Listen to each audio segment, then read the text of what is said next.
यतो जायते पाल्यते येन विश्वं तमीशं भजे लीयते यत्र विश्वम्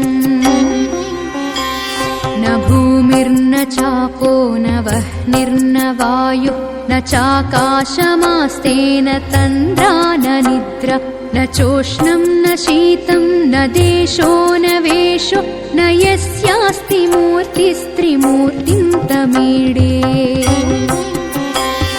अजं शाश्वतं कारणं कारणानां शिवं केवलं भासकं भासकानां तुरीयं तमः पारमाद्यन्तहीनं प्रपद्ये परं पावनं दैत्यहीनम्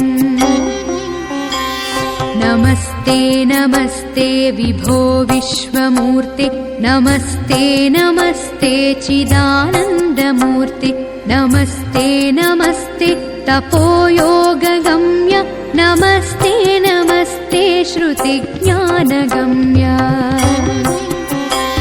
प्रभो शूलपाणे विभो विश्वनाथ महादेव शम्भो महेश त्रिनेत्र शिवाकान्त शान्त स्मरारे पुरा